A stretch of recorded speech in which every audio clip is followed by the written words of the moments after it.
Hi, this section is about the derivative as a new function. We just learned the definition of the derivative at the point A, which is the limit definition.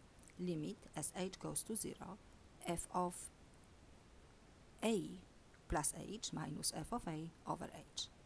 That means we remember this is derivative at the point A and also geometrically means the slope of the tangent line at the point A. What we will do now, we will change things a little bit and we will let the number A change vary. That means let's look at the familiar picture, the tangent and secant line situation. The blue line is the secant line, the pink line is the tangent line. And we remember all of these notations. That means what we will do, we will change A, the constant point, to the variable x. And everything else will stay the same. Exactly the same idea. That means we will have x plus h. X, simply the a vary. And now derivative f prime of x is defined as a limit as h goes to 0 of f of x plus h minus f of x over h. That means this limit represents the derivative of the function as a new function, because the answer, new function. The final answer is gonna be in terms of x. That's the reason that we're gonna get a new function. Okay, let's try to find a few derivatives. Example number 1. If f of x equals to x, find the formula for f prime of x. In this case, we don't really have to do much. I can still use the definition of the derivative, but the line x is defined, looks like that, and we know what's the slope of this line. It's simply 1. That means this is derivative. Okay? That's the derivative, because slope of this line is constant, is 1. Derivative is 1. We can still use the definition to see if we will get 1. That means I'm starting with f prime of x equals to limit as h goes to 0, f of x plus h minus f of x over h. Limit as h goes to 0. We also remember without the limit is just the secant line. That's not calculus. We have to have a limit. We have to indicate that h is approaching 0. And let's evaluate. Function is defined just x. That means now instead of x, I will put x plus h. F of x is just x over h. And we can nicely see this simplification. You probably see the answer right away, but let's just see h over h. Of course, this is 1.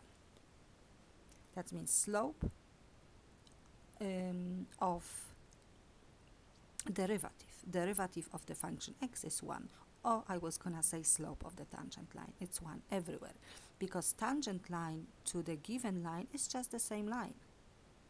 That's the reason that for every single point, if I will draw a tangent, will be the same line with the same slope, 1. Okay, let's try to do example number 2. The same thing. Find the formula for x prime of x for the function x squared.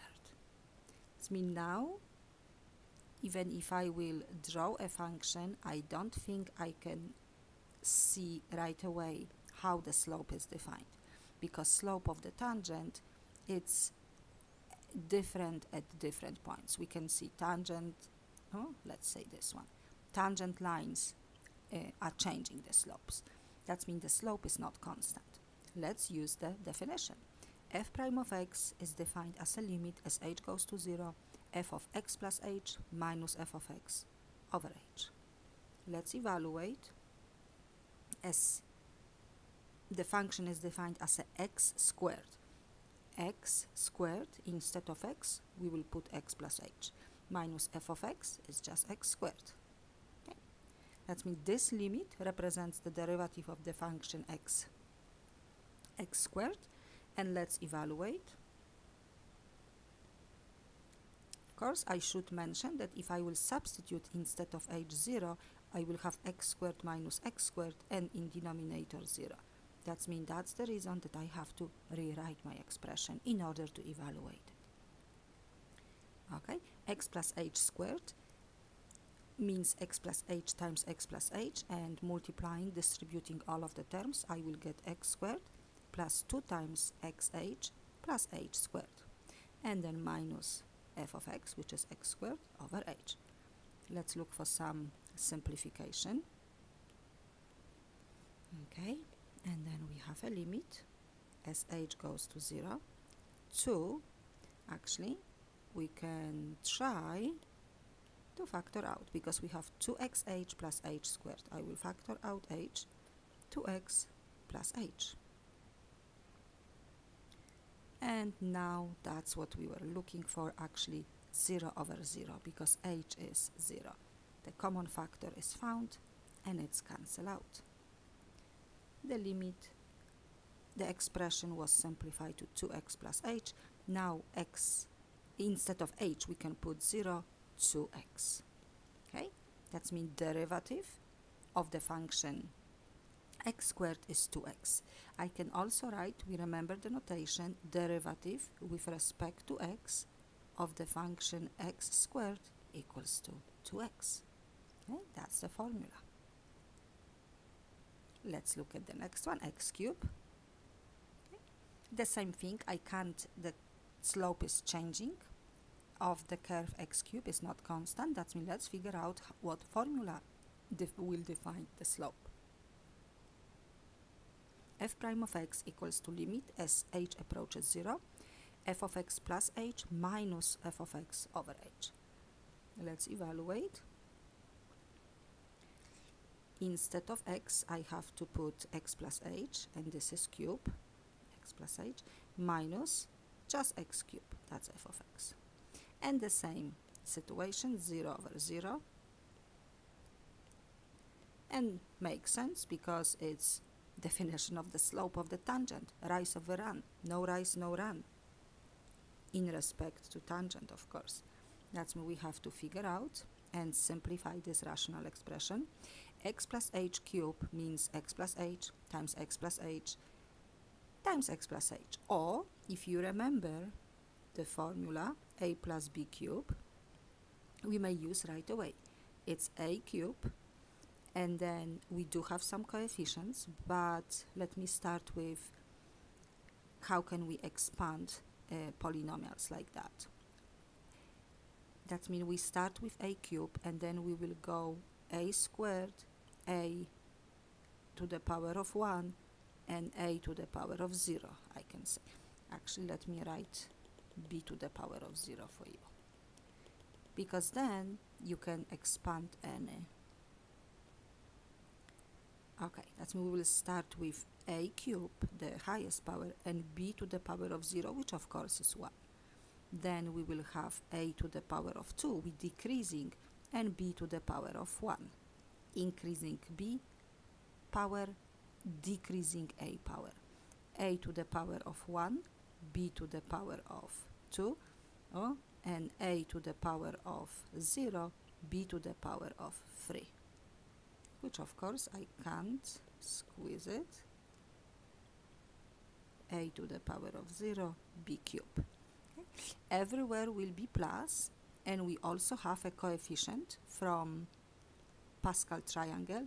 This will be 3, this will be 3. This is 1, and this is 1. Okay, that means let's make it nicer. A cubed, b to the power of 0 is 1, 3, a squared b, 3, a b squared plus b cubed. Okay. That means now, even if you will have a plus b to the power of 10, you can still expand it. Okay, x plus h to the power of 3. X cubed, 3 times x squared h, 3 times x h squared, and plus h cubed. We can see how nice and easy. Minus x cubed. And we see something like that. Cancel out. Okay, let's simplify.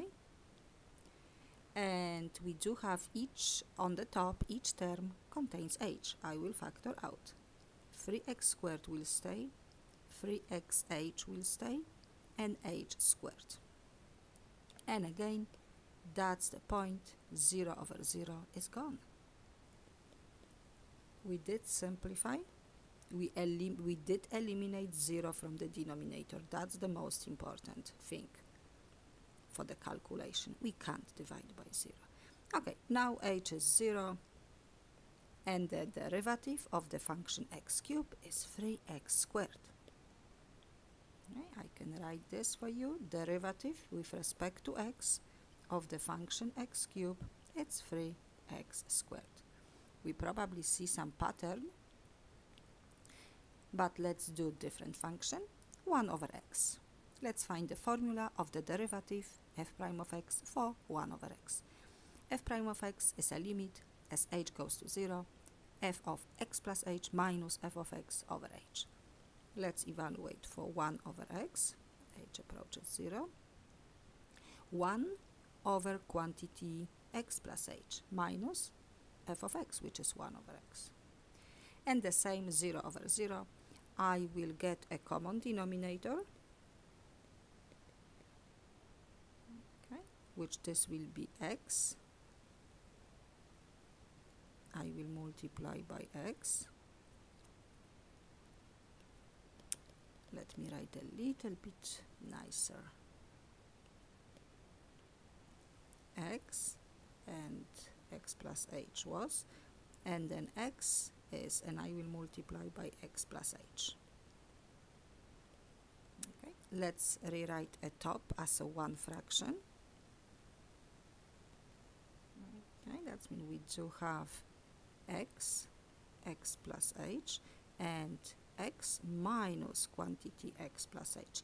And dividing by h means multiplying by the reciprocal, 1 over h. Okay, limit as h goes to 0. X, I have to distribute negative, which will affect x and h. And I can put x times h times x plus h. I will put h between. Okay, what we see? We see this simplification, and I can rewrite one more time.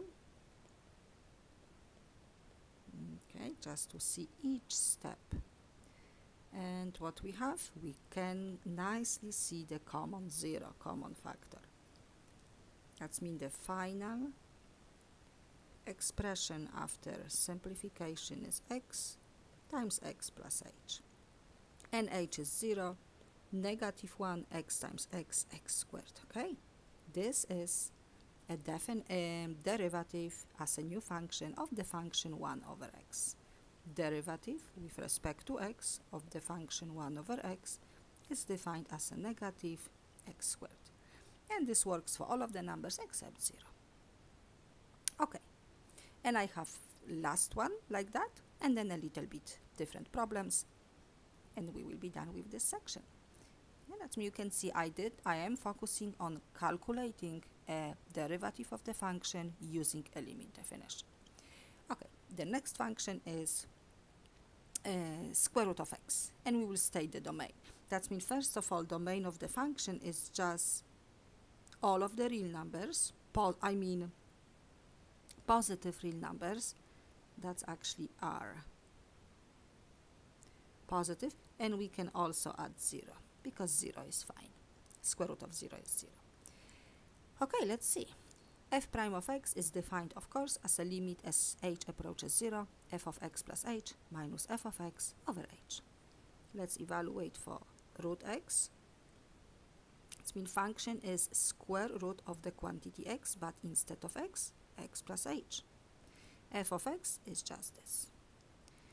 Okay, again, we do have situation 0 over 0. We have to find this common 0. And we know that the conjugate expression, they are extremely helpful if we see the root expression. That means conjugate expressions means that I will copy the same term, the radical terms, instead of minus, plus, opposite sign.